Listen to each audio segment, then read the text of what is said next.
Vamos falar de golpe. A conectividade está cada vez mais presente em nossas vidas o tempo todo, né? Houve um tempo em que achávamos que a internet era um lugar seguro, só que não. Hoje os bandidos se aproveitam das brechas para cometer delitos. A boa notícia é que com algumas atitudes conseguimos reduzir as possibilidades de cairmos em golpes, reduzir os danos. Pamela Domingues conversou com o delegado Maurício Freire para entender um pouco mais como esses crimes vêm acontecendo. E também conversou com um especialista para nos ajudar a evitar essa situação. Vamos acompanhar juntas.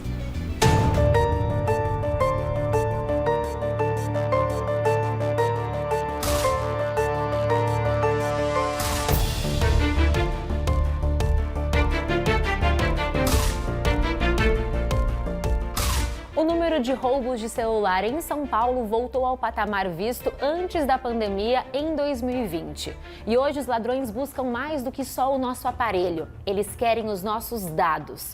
O delegado Maurício Freire vai explicar isso melhor pra gente. Então hoje, delegado, o que vale mais é o que está dentro do aparelho? Exatamente, Pamela. Antigamente você tinha um valor pelo celular, principalmente aqueles mais sofisticados. Hoje não. Hoje as pessoas querem o dado que tem dentro do seu aparelho. São as suas senhas, seus acessos a cartões, instituições bancárias, os seus contatos para aplicar várias fraudes. O mais comum é você estar falando, estar aguardando um aplicativo e estar com ele desbloqueado.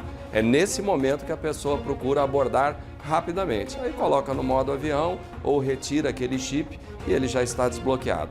Então hoje você, por exemplo, você está trafegando com o seu carro. A pessoa te aborda, não há uma queixa daquele veículo, então às vezes as viaturas policiais passam por você, né, e não tem aquela queixa, não tem aquele alerta. Então o cativeiro virou o próprio veículo. Caminha numa velocidade boa, os aplicativos, mas o ser humano anda para trás. E aí o que acontece? Você hoje, as instituições não querem mais você na agência, elas querem que tudo seja online. Então se te colocarem uma arma na cabeça e falarem aumenta o limite, você vai aumentar. Então, muitas vezes também segura a pessoa mais tempo, na virada, né, daquele período.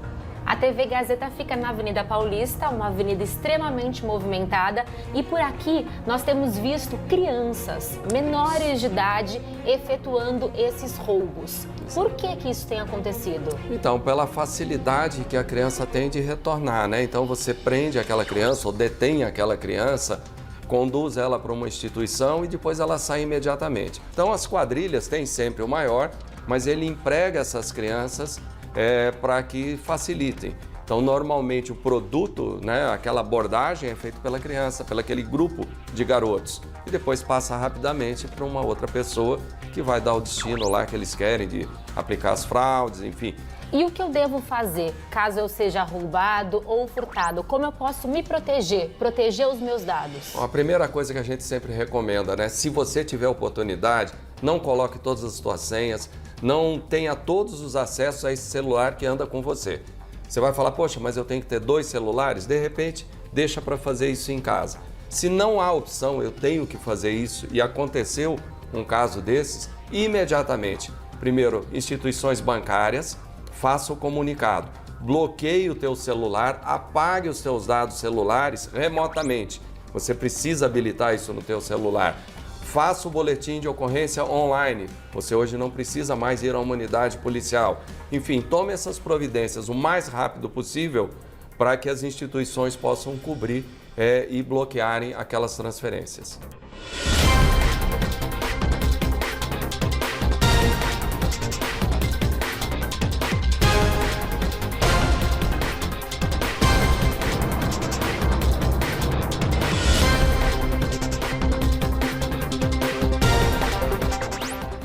Ela foi vítima de um roubo de celular que se agravou justamente pelo roubo de dados. Nós vamos conversar com o Fernando Machado, ele é técnico de TI e ele tem dicas valiosas de como você pode proteger os seus dados. Já foi-se o tempo que somente a senha era capaz de nos proteger. Hoje nós precisamos de novos recursos, né, Fernando? Para manter os nossos dados protegidos. O que é que nós temos que fazer?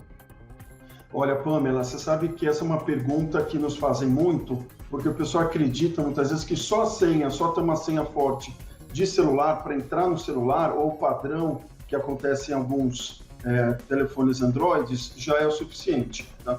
Mas o pessoal se esquece que existem mecanismos que permitem com que um bandido, um assaltante, um meliante consiga obter informações, mesmo que a gente tenha uma boa senha.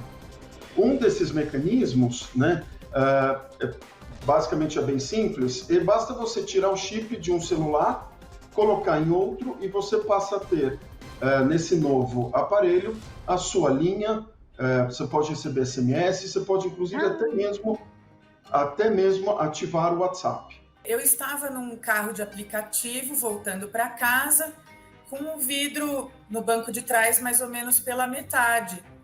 Quando eu resolvi checar o celular.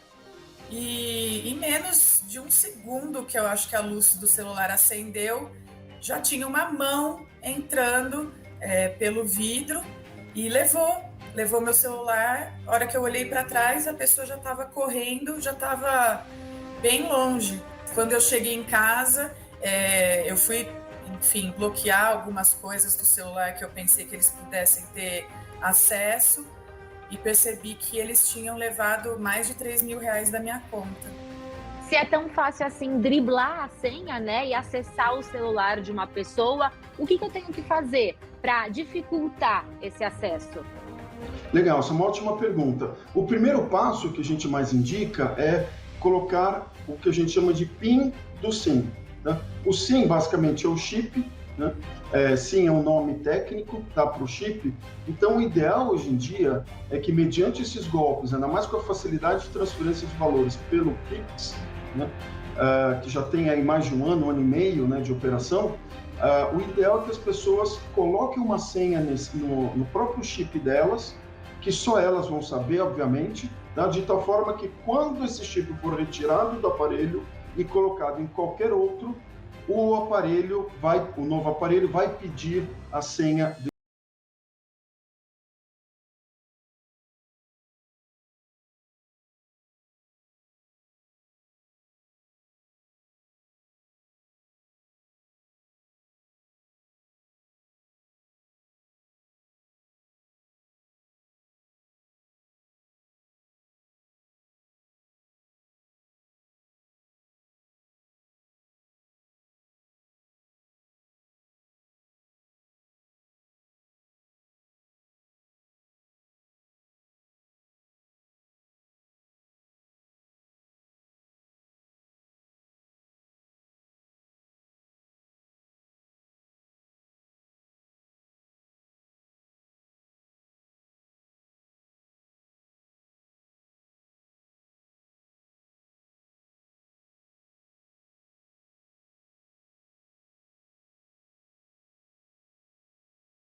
E muitas vezes senhas que devem ser confirmadas semanalmente, mensalmente. É interessante sempre optar nesse acesso privilegiado que o aplicativo nos dá? Bacana. É o que a gente chama de autenticação em 2 etapas, né? Então, uma vez que, dependendo do aplicativo, ele pode oferecer, né, essa modalidade, essa segurança adicional, tá? Então, de tempos em tempos, ele pede uma outra senha. No caso, por exemplo, do WhatsApp, né, a gente sabe que ativando a autenticação em 2 etapas, quando o WhatsApp for ativado em outro aparelho, necessariamente, além do SMS que ele envia, ele vai pedir uma senha, que foi uma senha que já foi colocada previamente. Se por acaso o aparelho for roubado, né, desbloqueado, né, a pessoa, de novo, ela tem que tentar fazer, ou não só ligar para a instituição financeira, mas também ligar para o seu operador e já fazer o cancelamento da linha, de tal forma que o meliante não vai nem conseguir receber o SMS, tá, para ativá-lo em outro dispositivo. E se ele mantiver o dispositivo da pessoa ativo, né, no 4G ou no Wi-Fi, aí sim entra aquele outro procedimento de solicitar o reset, a formatação remota. E depois de toda essa confusão, o que foi que mudou na sua relação com o telefone? O que você deixou de fazer hoje? Eu não uso mais o reconhecimento facial e eu tenho um aparelho que é infinitamente mais barato e tenho cogitado uma ideia que eu tenho visto aí pela internet, que é de ter um aparelho reserva, né? Para andar na rua sem os aplicativos do banco, por exemplo.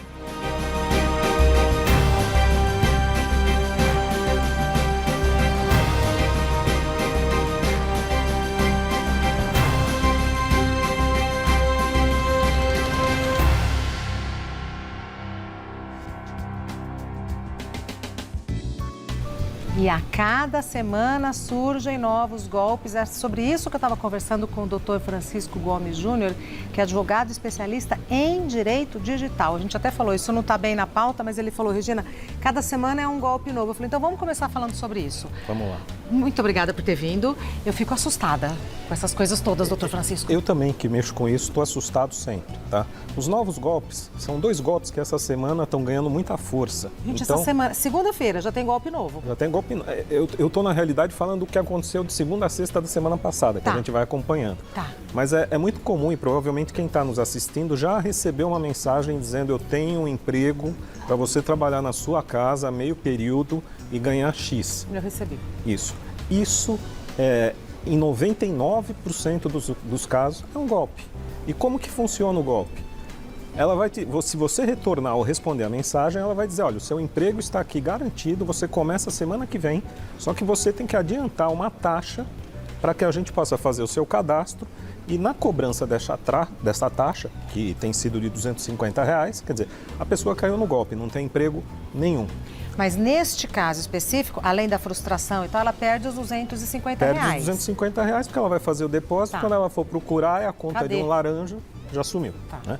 E o segundo golpe, que a gente até ia falar, é o do empréstimo consignado. Quer dizer, empréstimo consignado, em que também quase todo mundo já recebeu uma mensagem dizendo que tem um crédito pré-aprovado, com uma taxa de juros muito baixa e que é só você dar a concordância e fornecer alguns dados, mas também tem uma taxa de adesão.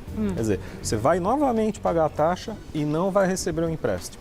Então, esses 2 golpes, assim, eu diria que estão bombando. E tem o do banco também, que o advogado me falou, que o doutor me falou sobre o banco ligar e falar. Isso, é muito comum e aí eu acho que as pessoas têm que ter o seguinte cuidado. Banco geralmente não faz esse tipo de contato com você, não vai te mandar e-mail, não vai ficar te ligando. Então você recebe uma mensagem dizendo, identificamos uma tentativa de fraude então eu preciso ligar para você para confirmar alguns dados do seu cartão, inclusive aquele código de segurança que você tem na parte de trás. Aí está o golpe, quer dizer, esse é um golpe em que você vai obter dados e com os dados na mão fazer compras com o cartão de crédito da pessoa. A outra vez que o doutor Francisco veio aqui, eu também te chamei de delegado, lembra? Pois é. Devo ter cara de delegado. Me perdoe. Temos perguntas do pessoal de casa, doutor Francisco.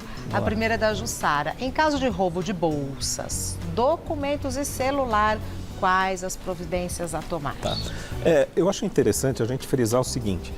A gente sempre está dando dicas, eu e outros colegas advogados, a gente está dando muitas dicas em muitos locais e eu vejo que mesmo assim o número de ocorrências continua subindo.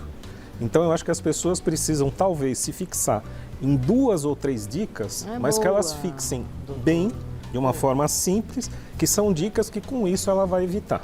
Tá?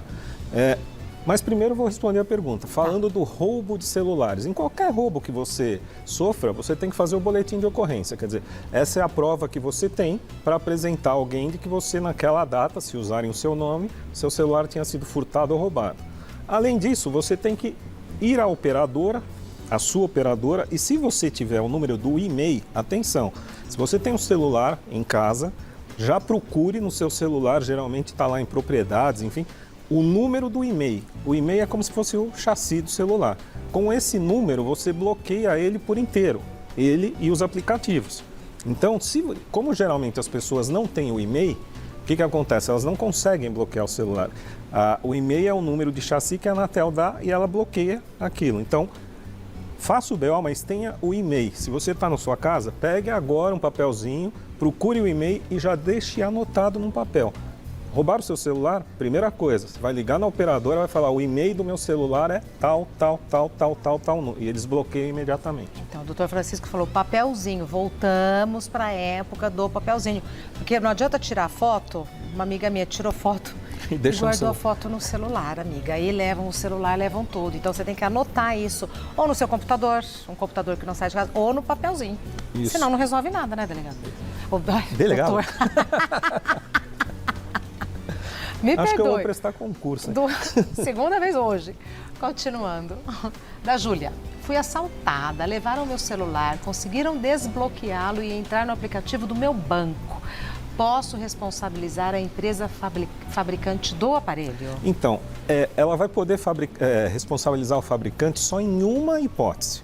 E veja bem, se roubar o seu celular e ele está bloqueado, se ele for daqueles que desbloqueia com Face ID, ou seja, a empresa que fabricou tem que garantir a segurança que é só a sua cara que vai desbloquear. Então, se a outra pessoa com a cara dela conseguir desbloquear, obviamente houve uma falha do aparelho. E aí, então, a empresa fabricante, nesse caso, vai responder. Agora, normalmente, só quem vai poder responder num golpe pelo celular é o banco e a própria operadora do celular, se ela falhou em te dar alguma segurança. Agora, o fabricante é mais difícil, é só nessa hipótese de falha no aparelho. Tá? Tem uma história de desbloquear. Um amigo meu estava saindo com outro moço, aí a hora que ele dormiu, o moço foi na cara dele, desbloqueou para ver as conversas, tal, não sei o que, dele dormindo. Aí ele falou, devia ser só com o olho aberto, né? Falei, mas acho que pelo visto com o olho fechado eu também desbloqueei. Pelo formato do rosto e algumas, ele consegue capturar. Pelas dimensões. Pelas dimensões. Agora, inclusive, como as pessoas reclamam que quando está com óculos de sol ou óculos não conseguia desbloquear, o aplicativo agora é mais amplo. Então, ele lendo as dimensões do seu rosto, ele desbloqueia. Você pode estar de óculos escuro que vai desbloquear. Pois é. Então, cuidado ao dormir. Cuidado com quem está do seu lado ao dormir. Próxima pergunta. Aline, no caso de roubo, onde o bandido consegue fazer empréstimos, sou obrigada a pagar as parcelas? Ai, dureza, hein, Aline? Não é obrigada a pagar as parcelas. Vai fazer o boletim de ocorrência. Se necessário, entra com uma ação judicial, se não apresenta ao banco que possivelmente foi contraído esse empréstimo e vai se liberar, porque não foi você que fez. Quer dizer, e o banco que teria que provar que foi você. O Código do Consumidor fala esse ônus é do banco, então. Esse ônus é do banco. E, obviamente, por imagem do próprio banco, pela assinatura em contrato de empréstimo, vai provar que não é a pessoa. Então, não, você não vai pagar parcelas se você não fez o empréstimo. Perfeito. Mais uma. Da Ana. Tive o meu celular furtado. O bandido conseguiu entrar no meu aplicativo de mensagens e pediu dinheiro para pessoas conhecidas. Agora, eu estou sendo pressionada a pagar esses valores. Num caso como esse, eu posso ser responsabilizada? Perdeu dinheiro é amigo, né, coitado? Também não vai ser responsabilizado. É o famoso caso de alguém manda mensagem para o seu contato pedindo dinheiro. Isso, quer dizer, Regina tá mal. Você não pode ser... Não é a Regina tá mal, é alguém se passando por você. É alguém dizendo, por exemplo, alguém manda para sua irmã, por exemplo, uma mensagem falando, sou eu, a Regina, mudei de celular, anota esse número. E depois ela vai conversando com você e fala, Regina, eu estou aqui num aperto, você consegue nesse momento fazer uma transferência para mim? Coisinha rápida, já devolvo. Isso, quer dizer, se passou por você, e aí o que acontece? A pessoa que fez a transferência, ou quem te emprestou o dinheiro, o que a pergunta está dizendo assim, que ela vai poder te cobrar isso de volta? Não. Ela foi a vítima do golpe, na realidade. Só usaram o nome da Ana. Só usaram o seu nome, o golpe foi contra ela. Mas é muito desagradável, hein, doutor? É muito desagradável, porque isso, geralmente quando pegam o seu celular, pegam toda a sua lista de contatos. E as pessoas com quem a gente mais conversa. Tudo. Aí vale uma dica também. Por favor. Nunca salve nos contatos do seu celular nomes de parentes. Então coloque o seguinte, por exemplo, não salve pai, mãe, tia, filha, coloque o nome, porque quando eles pegam, eles querem saber o teu grau de parentesco e geralmente eles vão nos parentes que são os mais fáceis deles conseguirem que... E na dúvida, né, doutor, ligue e pergunta, foi você? Isso, né? exatamente Aí isso. Você fala direto com a pessoa e deposita o dinheiro na conta da pessoa direto, exatamente depois de uma isso. conversa. Exatamente isso, evita, quer dizer, por isso que eu falo, as dicas às vezes são simples. Se você tomar cuidado, você evita a fraude. Aquelas 3 dicas que eu te falei. Uma, não atenda celular ou não responda mensagem de quem você não conhece. Ah, mas às vezes é alguém que eu preciso. Tudo bem, você pode até às vezes ter o prejuízo de perder uma ou outra chamada, mas você jamais vai ter uma fraude se você não responder uma mensagem dizendo que tem dinheiro para você, auxílio, prêmio. Você não vai responder. Então, essa é a primeira dica. Nem atender. Não atenda, tá? A segunda, jamais tenha, esse é óbvio, senhas no seu celular. Então, assim, aí voltamos à era do papelzinho. Papelzinho. Quer dizer, anote na sua casa, tá? E a terceira, que aí livro, eu faço isso, eu ouvi até antes na matéria falando, é o seguinte, tenha um celular dublê. Porque é o seguinte, se um bandido armado te pegar na rua, ele vai querer um celular, porque ele sabe que você tem um celular. Você corre, inclusive, o risco, a gente viu que se você não entregar um celular, você pode ser vítima de um latrocínio. Sim. Então, algum celular você tem que entregar. Então, arrume um celular que seja bem barato, só com funções básicas, praticamente um telefone mesmo, dentro das suas possibilidades, obviamente, e entregue esse e deixe o outro celular, o verdadeiro, guardado em algum lugar seguro. Ou vá para a rua com o celular que você quer utilizar para WhatsApp, para e-mail e deixe o celular com os aplicativos bancários em casa. Na sua casa. Então, o celular bom, com os aplicativos e tal, virou quase um telefone fixo com mais funções. Isso. Você tem que ficar em casa? Eu ando com 2 celulares. Eu tenho um aqui, um lá na minha mala. Jesus. E eu ando, quando eu estou no carro, eu estou com os 2 celulares. Ô, doutor, e, por exemplo, eu não tenho aplicativo de banco no meu celular. Eu só uso pelo computador na minha casa. Porém, tem uma pressão dos bancos, tem algumas coisas que a gente só consegue via aplicativo. Pô, é sacanagem com a gente. Mas você não é obrigado a utilizar o aplicativo. Você pode falar com o gerente do seu banco e falar, olha, eu não sou obrigado a utilizar o aplicativo, tá? Até porque quando você... Por que todo mundo gosta que você utilize aplicativo? Porque quando você utiliza aplicativo, vem sempre aquela mensagem inicial do tal dos cookies, falando que você autoriza... A gente nem lê e aceita. E daí você aceita. Quando você aceita, ele passa a armazenar uma série de dados seus e dos seus celulares e às vezes, por exemplo, vou dar um exemplo, por exemplo, do Facebook. Isso. O Facebook, ele armazena dados seus quando você está em outros aplicativos que não sejam Facebook. Porque eu aceitei o tal do cookie. Isso, e aí ele sabe o que você curtiu, ele vai conseguir, cruzando os algoritmos lá, saber a tua preferência política, futebolística, religiosa, tudo. Porque ele consegue mapear milhões de curtidas que você deu. Então, assim, por quê? Porque você aceitou o tal dos cookies. Quando você está em casa no computador, não tem, você entra pelo site. Isso. E aí você não aceita. Então, às vezes, para a empresa é desvantajoso. Eles querem ter acesso aos seus dados. O dado hoje é o grande ativo que se tem no mercado, né? Então, eles querem, que é o famoso, você procura um sapato e começa a receber 1000 anúncios de sapato. Então, como? Eles conseguiram capturar esse dado. Aconteceu ontem uma coisa curiosíssima. Eu estava com alguns amigos conversando e aí eu falei, eu nunca fiz esse passeio pelo Rio de Janeiro de helicóptero. Deve ser legal, quanto custa e tal. Morreu o assunto. 2 horas depois, uma das pessoas que estavam nessa conversa, do nada começou a responder: voo de helicóptero pelo Rio de Janeiro, promoção, não sei o quê. Doutor? Isso. Na realidade, o celular que a gente usa... Para quem não acredita, tem microfone lá. Na realidade, o celular que a gente usa, ele é um rádio. Né? Simplificando, ele funciona como um rádio, porque você está conectado a uma antena, né, que te dá o sinal para que você fale no celular. Ou seja, é o princípio do rádio. Sim. E como princípio de rádio, você consegue, através da antena, por exemplo, saber uma série de coisas. O que a polícia faz quando alguém é sequestrado?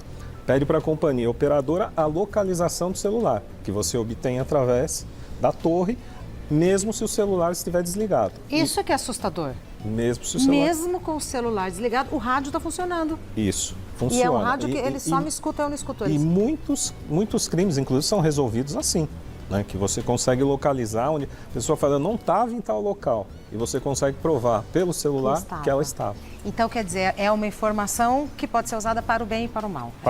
A tecnologia é isso, né? Ela veio para facilitar, mas infelizmente tem gente que também usa para o mal. Então, tem os dois lados, né? Bom, eu tive o prazer de conversar com o doutor Francisco Gomes Júnior, que é advogado, especialista em direito digital. É sempre uma conversa muito interessante, porque a gente descobre coisas que só ele pode nos dizer. O Instagram do doutor Francisco é OGF_advogados. OGF_advogados. Muito obrigada por ter vindo. Perdão pela confusão. Na próxima, espero não ter mais golpes para te contar, né? Acho difícil, infelizmente, né, doutor? Pois é. Infelizmente. Vamos ter novos. Muito obrigada pelo Obrigado. trabalho, viu? Obrigado. Até breve.